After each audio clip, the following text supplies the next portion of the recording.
the snake is, in shamanic traditions, the symbol of the South. The South is where you start in the medicine wheel. It is where you come into the medicine wheel to do the work of your life. It is where you step in to shed and get rid of the shadows of the past. And here we are in this new moon in Aquarius. So welcome, everyone. So there's a lot of newness coming in. And so we want to take each moment of these steps and say, how do I align? And look at the energy of a collective 9 year. So in the numerology, 2025 is a collective 9 years. So not only do we have the snake, but we have the 9. So we have shedding, endings, letting go. And for those of you that have been following me and know what I've been talking about, I've been saying 2025 is a fuck all year. Like, right? It is a quantum year of massive things showing up, everything from galactic things showing up in our world to, we've already seen it with the fires in California. We see massive shifts, dark nights of the soul, millions and billions of people waking up. And when we see a wake up, that means endings and shedding. So we're going to look at the structures of our thought systems. Our technology is changing. The government is going to change. All of these things are getting shaken up in 2025 because it is the wood snake. It is the 9 year, and it is the quantum year, all of it coming together to say, are we ready for the wild ride? Because Mother Gaia shifted into 5D last year. She moved in and she said, y'all coming with me or y'all staying behind? And so I know that those of you that are here with me, were saying, take me on for the ride. I'm in for the cosmos. Let's do this thing. Like, standing on the runway and we're like, woo, woo, here we go. I'm like, ready. I'm ready for the ride, right? But it's going to be a ride. And there's many of us that have gone through the energetic transmutation of this year already. Those of us that are light leaders that are working in this realm, healers and things like that. We've already started our snake 9 year transformation because we had to know and how to embody it and work with it so that we could work with the collective to usher them through what we're going to have this year. So it's going to be fun. And let's see what we got going on. So, so happy to have all of you here. So awesome. And I just love always this energy. And there is a lot of really cool stuff happening. So let's first focus on the new moon. So the Aquarius new moon, right? The first new moon of 2025. Also, it's the event that's inaugurating the Lunar New Year.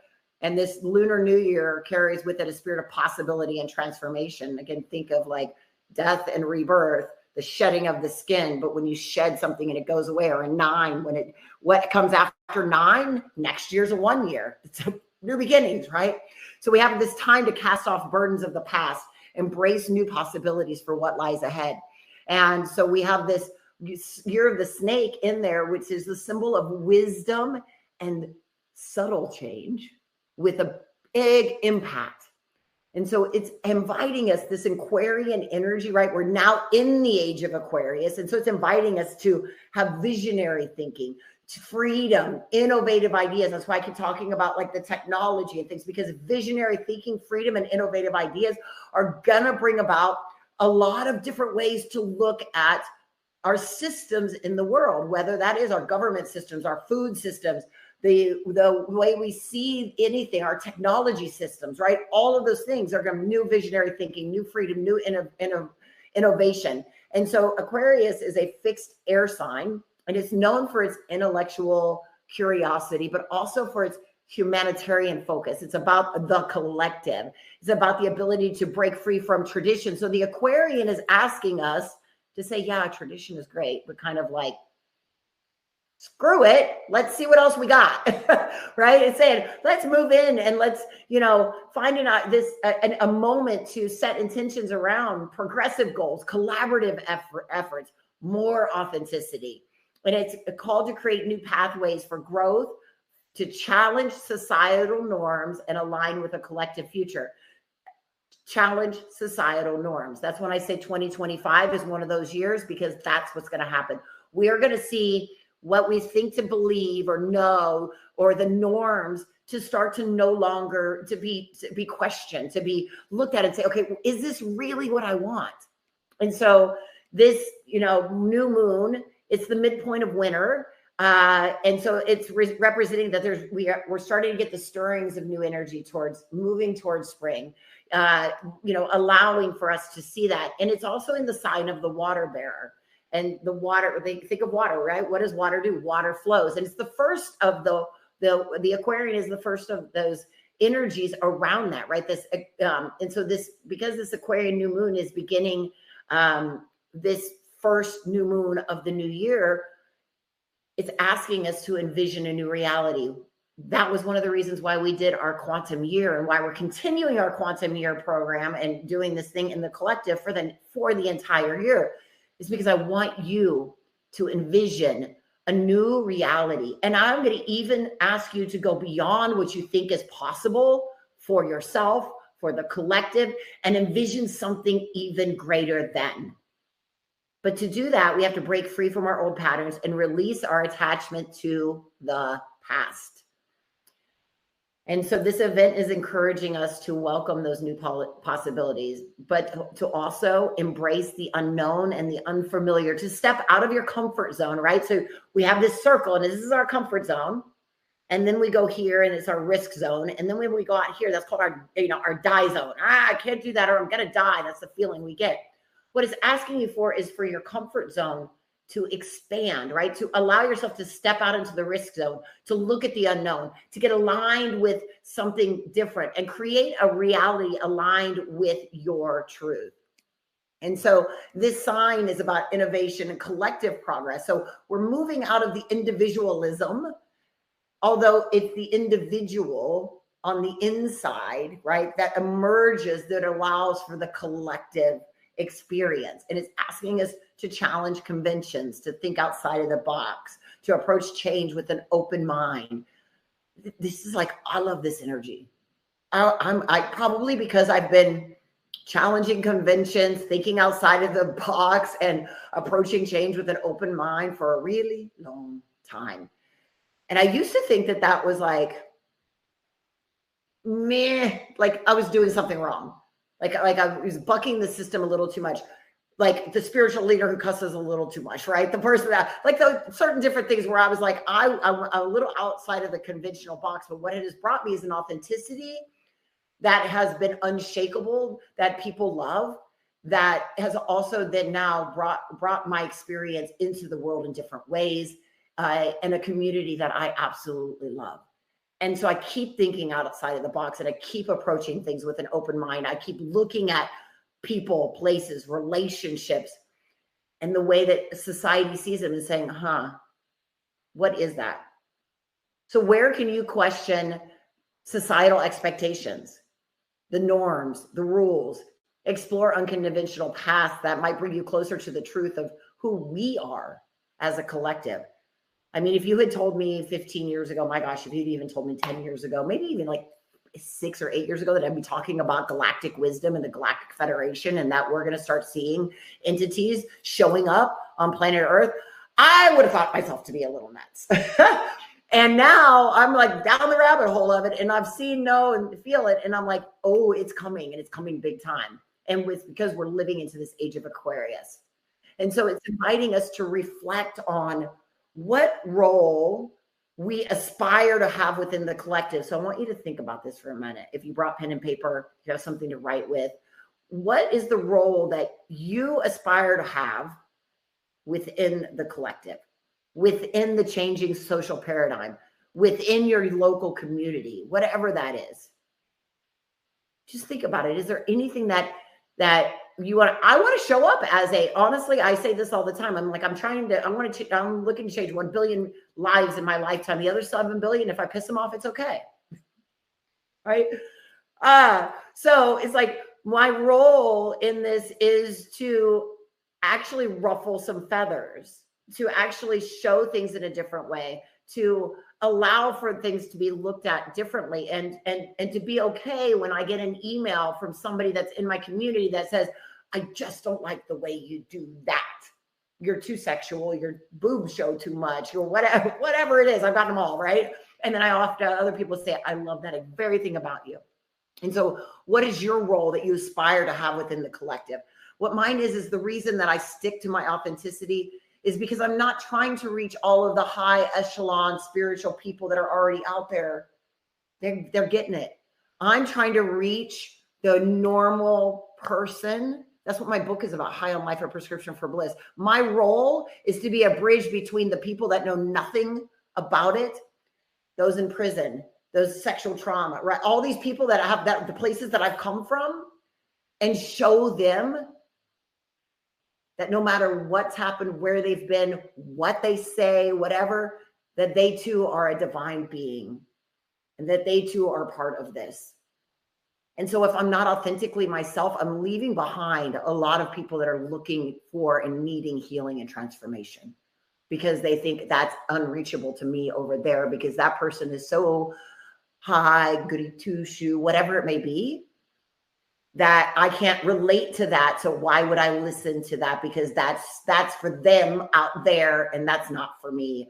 And I want this to be about, this is for everyone. This is for anyone, no matter where you are on your journey. So just think about that for a moment. If you want to pop something in the chat around that, or if you're watching the replay, post it, in the community group. I'd love to know, like, what a role do you aspire to have within the collective? My role is to be walking love. I live in that. And yet that experience of being walking love comes with a little bit of interesting things. So today is an invitation to get clear about the direction that you're moving toward and to make sure that you make choices that are in alignment with your own values and aspirations. And so it's asking us, to question the systems and the structures that we participate in. Maybe it's the school systems. Maybe it's, I don't know, the food systems. Are there any systems or structures? Maybe, maybe it's something that in your own work, in your career, in a corporate place, in a whatever, there's so many different things. And it doesn't mean that maybe you question them and you find out that actual system works really well and it's a really great structure. And maybe it's not. And how can I contribute to shaping a reality that aligns with my visions, my ideals? And then take responsibility for a new vision of the future and plant the seeds that nourish it. This is a powerful time also to begin new projects, have new relationships show in your life, friendship, business, platonic, collaborations. All of these are rooted in this energy right now. So the key themes are about innovation, embracing new ideas, community, fostering connections and collaborations, and authenticity, really aligning your actions with your true self-expression. And that's what we really want to do. Let's see if we got anybody. This thing keeps popping up on me. Let's see what we got over here in the chat. I got to create new paradigms for life on Earth. I love that. My role is to be walking peace and wellness, to teach people to live like that. Yes, to be happier in the future. Okay, I love it. Very simple, very beautiful. These are wonderful, and I would even go deeper when you say to create new paradigms for life on Earth. Like, what does that mean to you? Like, what is a paradigm to you? Like, what? Like, really start to get into the meat of those things and look at those things, so that you can really understand, like, how do I solidify this in? Okay. So now we're going to get into some of the astrological influences that are going on, because I love to always talk about this, because as we know, Dr. Tony Nader mapped the planets and the stars inside our bodies and in our brains and in our DNA. So we know that they all exist inside of us, because everything is the U-inverse. And so there's always some good, amazing things to do. So we have both, we have the this new moon in Aquarius right now. And it's and we also have the sun, right? With the sun's moved into Aquarius, the new moon in Aquarius. And they're both conjunct with Pluto and Mercury. So we have Pluto, the god of the underworld, right? Again, we're looking at like underneath where things are, shedding, looking at the depths, the void, looking at underneath things. And then Mercury, who's all about communication, like let's get things out, let's talk about things, right? So this is emphasizing the theme of both the transformation during this upcoming lunar cycle, but honestly, the entire year ahead. Pluto has a strong connection to the symbolism of the snake, right? The snake is associated with the sign of Scorpio, but Pluto and Scorpio correlate to transformational processes, shedding skin, death and rebirth cycles. And this snake is associated with that first evolutionary stage of Scorpio, and it precedes the eagle and the phoenix. Again, that's in that, if we look at it in the medicine wheel, the Scorpio is the first stage. It is in the south. It is coming into that place. So this symbolism emphasizes the focus on shedding and releasing what no longer serves us in order to renovate and transform our lives from the inside out. So I know we've been talking a lot about this, and it's going to be a year-long thing. 9, year of the snake, the Pluto, right? Pluto's activation. Pluto just moved into a whole new experience for 20 years, right? It's all of these happening. And so Pluto's activation, it's just a couple of months after his final ingress into Aquarius. It brings the spotlight on our personal and collective evolutionary journey. So this change, this experience, this activation, this snake energy, this underworld energy is not just about looking at it from our own, what do I need to shed? But what I want you to start to open up to and look at a deeper level is, what as a collective do we need to shed? What as a collective needs to end? What is a collective trauma or experience or underbelly that needs to be brought to the light to be healed and renewed and rebirthed? And so it's asking us to pay attention to any area of our life that needs to be radically transformed. Is there any area of your life that needs a radical transformation at this point? Just type a 1 in the chat if you're like, yes, I have at least one area of my life that needs a radical transformation. That means like not a small, to me, a radical transformation is a quantum leap, right? The quantum year, a quantum leap, radical transformation, big move, something shifts, something's different, than what it was before.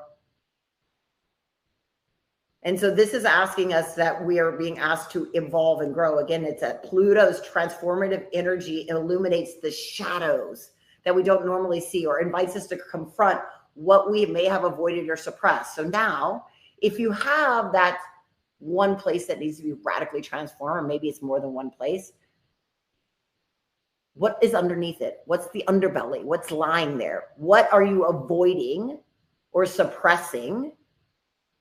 Whether it's in your thoughts, your beliefs, your emotions, a relationship, and what's in there that's holding you back from having the transformation that you want to have? What needs to shed? What is the skin that needs to come off so that you can begin this new slithering energy to rebirth? Right now, the perfect time for unconscious crap, right? The unconscious, the stuff that's in our unconsciousness, in the subconscious, in our energy field, it can start to emerge into conscious awareness, and we can have like glimpses of deep hidden truths that have been buried within us for a long time. I went through some of that. Like I said, really in the collective, I go through things before they actually show up in the collective. Like I been doing work on myself for a really long time, and though it never ends, I'm always still a little surprised when I'm like, damn, there's that thing. That thing I didn't know was there. But it was like, okay, there's this conscious awareness now, and then I'm able to transmute it in an even more powerful way. Even though I don't necessarily need something to be conscious to transmute it, sometimes the aha moment and the karma that's attached to it from lifetimes allows me, the conscious awareness gives me a deeper understanding of who I am and what I've come here on this planet to do. So while this prominence of this Aquarian energy helps us witness whatever comes up with objectivity, right? It allows us to have like a neutral, observational awareness. So around this time, you might have some emotions, thoughts, desires, needs, and patterns that have been operating in the background that may now come to light. And this is your opportunity to let go of the attachment to that or the past, or to like, oh, I have another thing I have to work on, right? And just gain awareness of what needs to be transformed. And then the other piece is now a time to innovate, to break away from those things, to prioritize the collective good. So I know a lot of times I focus 100% on like, what is my what's your inner transformation, what allowing the emergence to happen there. But what I want you to now start to do is look at the collective good, because you know what? The power of 1 squared, right? 1% of the population squared is all it takes to transform the entire population. And when you bring people together, like Lynn McTaggart has done it with the intention experiment, I've done it with other practices that we've done. When you bring coherence and in together in a group, you magnify the effect. So what you do as a 1, when you add 1, instead of it being the power of 2, it becomes the power of 10. Add 3, right? So we're magnifying the effect. So that's why, as part of like, I want you to become part of a collective, part of a group energy. We do this work together. As we come here as a collective together, that is prioritizing the collective good, because not only is it working for you, it is magnifying the effect for the entire planet. I was actually on the phone with Barbara yesterday or this morning, or I don't know, whatever, we talk all the time. Anyways, and we were talking about the fact that I'm taking a group to Egypt. And I have a process that we're connecting our pineal glands, our heart chakras, and our root chakras together to create a toroidal field of energy that's going to align with the Sphinx while we're there. And both her and I were like, there's portals of energy that we're meant to be opening, and energetically it's going to affect worldwide, because the power of us in the energetic place that we're going to be in is going to create such a powerful vibrational experience, right? And that's what we're here for. So whatever your community is, whether you do that, however, start a book club. You can start with my book. Do a group healing together. Get people in a room, right? Any of these types of things. If you're wanting to work, you've been working on your interior for a long time. Now it's time to like, how can we bring together that collective energy and do this together? And the other piece of that is there's a connection to heightening our focus on intellectual growth, group connections, forward thinking goals. And then we have Saturn in the mix, right? So Saturn is the traditional ruler of Aquarius, and he asks us to bring structure and discipline to our vision. So we have this like big energy coming in, all this stuff going on, and then he reminds us to ground our big ideas into reality. So he's saying, and Saturn right now is in Pisces, and he's saying this influence is to ground that expansive, optimistic energy of Jupiter, because he's squaring Jupiter right now. And he's reminding us to make sure that we take practical and committed action to manifest our dreams, visions, and aspirations. This is where we get into the challenge. We went all the way masculine for a really long time, and it was all do this, do that. And then The Secret came out. And everybody's like, just sit back and manifest. Let's just hang out. Right? And I'm just going to attract the things to me that I want. But we miss the balance of the two, the masculine and the feminine, and those two together. And what we really need is grounded action, practical action. So when you come into working with this today, I want you to put at least one thing on. I'm going to meditate. I'm going to do my ceremonies. I'm going to do this. But what is one action that I'm going to step forward in during this lunar time to create, we'll just say, my quantum year, your quantum year, right? So if I'm going to align to this new energy, this Aquarian energy, if I'm going to step into the age of Aquarius, I'm going to work with the collective good. I'm going to use the year of the wood snake and the endings and the sheddings to do all the things that I want to do and envision, right? This is about envisioning a new future. And I want to envision a new future. So I do all the internal processes, and then I have to ground it in action. I got to take one step, whatever that is. It doesn't have to be anything massive, but small hinges swing big doors. But we got to do it. And then we have our little friend Jupiter over there, he's hanging out in Gemini, and he is creating a aspect that is asking us to enhance our ability to see the bigger picture, to think optimistically, to explore new possibilities with curiosity and confidence. To see how all of these things are just kind of aligning together, right? So this alignment is asking and encouraging us for intellectual growth, to support expansive knowledge, to invite us to embrace change with courage and faith and open-mindedness. All these themes seem to be playing together, allowing ourselves to just say, okay, how do I open up more? How do I become more optimistic? How do I explore new possibilities? So think of something right now. What's something that's been on your mind, your thoughts? I'm like, I really want to do this thing, but I've never, maybe it's something that you dreamed of a long time ago, a new possibility, right? Something, but you're like, I've just never taken action on because it seems too big, too wide, too whatever. I want you to first think optimistically about that thing. And then I want you to think of like, what's a new possibility, a new way, a new action, something that you could, with curiosity, start to research or pay attention to, or, whatever. That was how my book came about, right? I had three international bestsellers as compilations. I had been touted, and most people don't know this. So in my high school years, I won a bunch of awards. I was published. I was touted as the next big author, all of these things. I was writing fiction. I was doing all sorts of stuff. And then the trauma from my senior year, I stopped writing, and I stopped writing except for I was actually published in one of in college, one of my professors' things because of some work we were doing in my English department. But otherwise, besides in school, I quit writing until 2016. So that was in 1995. So 2016, 21 years. And then in 2016, I wrote a poem at a retreat that I was at, and it was called Metamorphosis. And I read it out aloud in front of the retreat leaders, and I posted it on Facebook. I take that back. I started writing again in 2015. I wrote the first book, the first chapter in the first book. Then I wrote that poem. So I ended up with 3 books in 3 years. But it was like I was stepping back into the writing. The poem that I wrote in 2021 went viral and got 1 million views because some famous doctor, Christina something or whatever, I got sent the video, found it and read it online during one of her classes. That was like something wild, right? And it was the sparks of like, but what it was when I always wanted to be an author. I always wanted to have that piece, but then I got stuck and couldn't write the next book.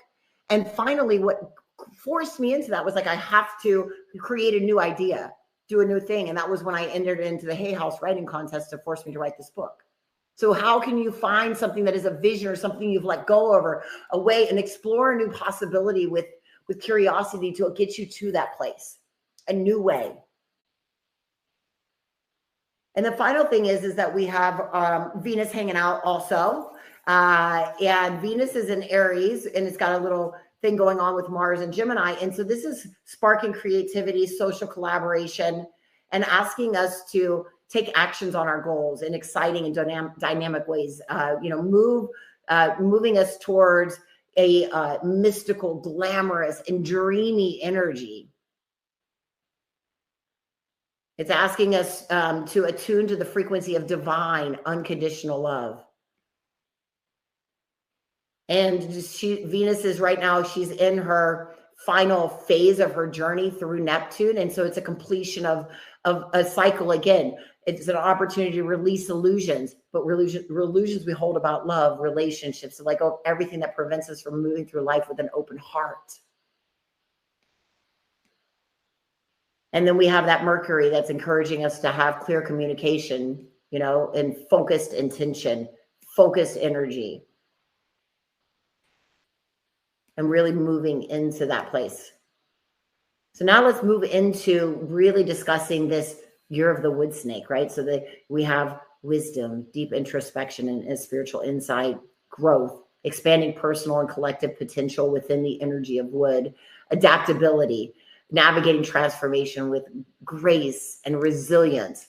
So this Lunar New Year is it symbolizes wisdom, intuition, and transformation. And the wood element gives us qualities of growth, flexibility, and creativity. And as I said before, in shamanism, the snake is associated with that south direction, the shedding of past shadows. So we're going to stop right here in this snake energy, the shamanic energy of the snake in the 9-year.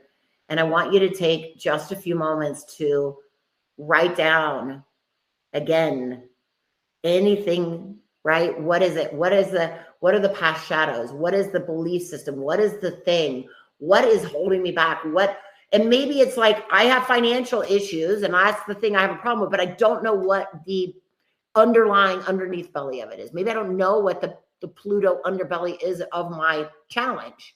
Maybe I don't know what so if you only have the experience of what is showing up like on the outside, right? Like the tangible experience in your life, then write down, this is the tangible experience I'm having, because we can fall into and find the shadow and the root and the cause of like, what is deeper in that. We're going to be taking a journey today back into the shadows, into those things to see, what do I need to shed from my inner child, from, another lifetime, from a karma, from whatever that's going to allow me to transform and rebirth and have a renewal.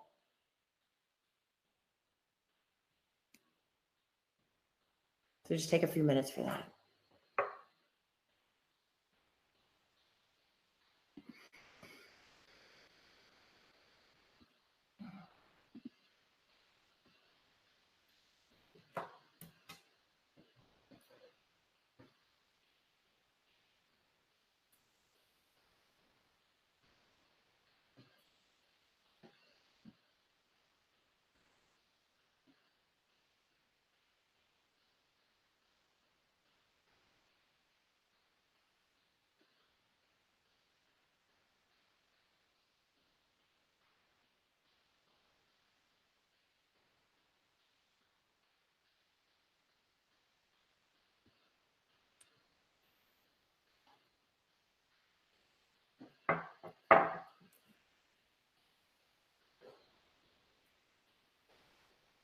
Beautiful.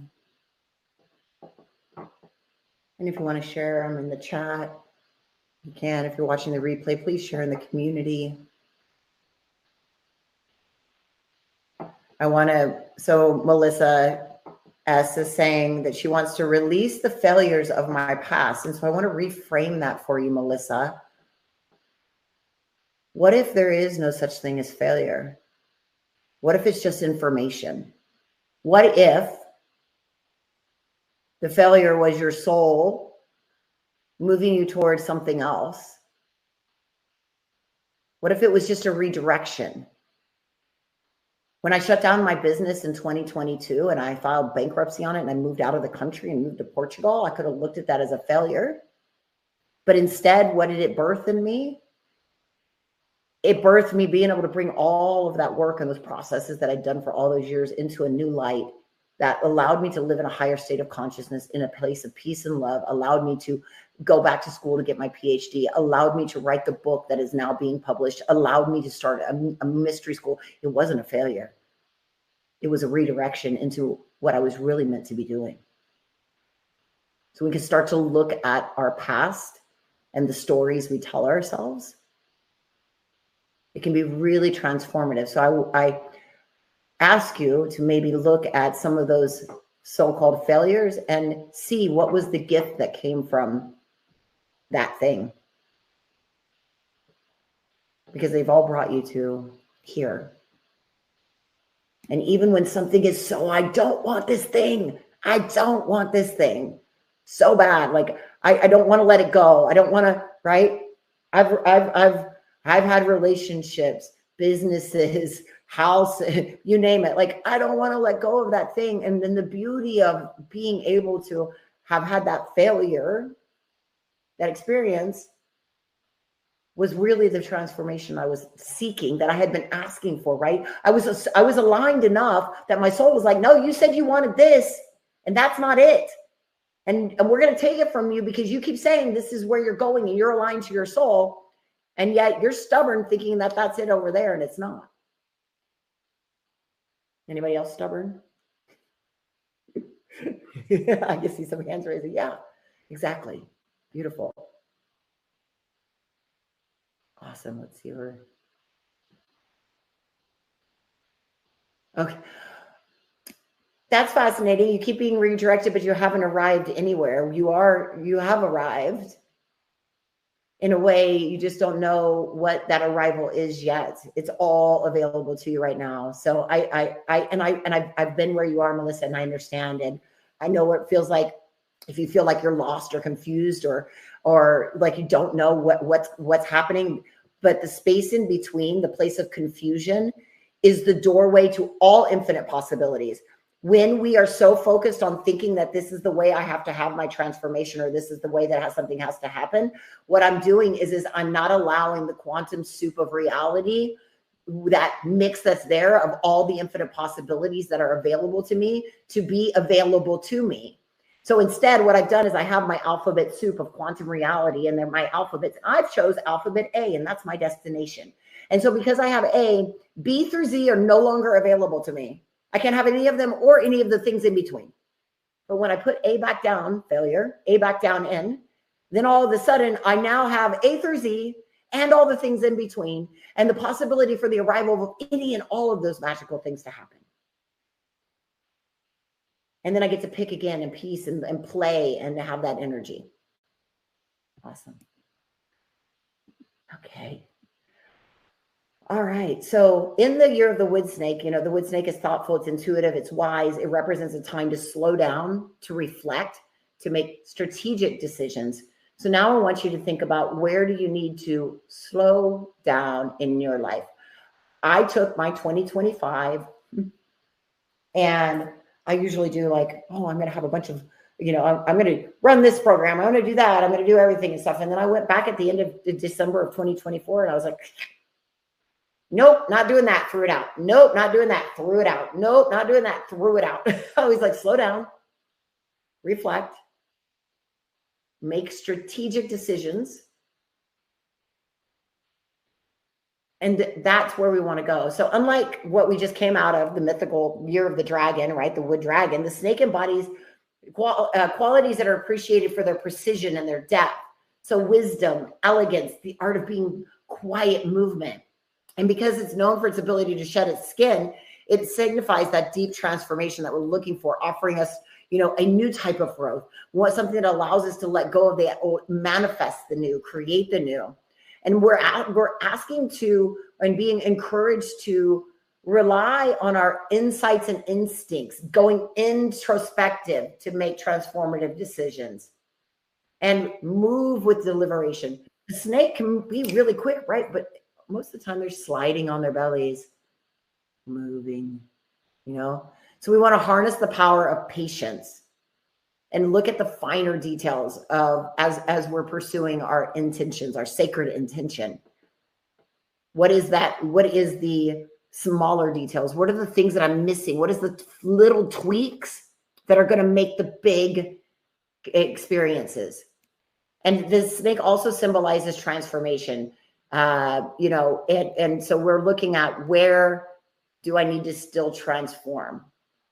Or what else do I want to transform? I have arrived many times in my life, and I'm always still, now what's the next thing? How do I transform to the next level? What's, the next piece? And it's like, I'm always super grateful and appreciative of where I am right now, and still saying, how else do I do this?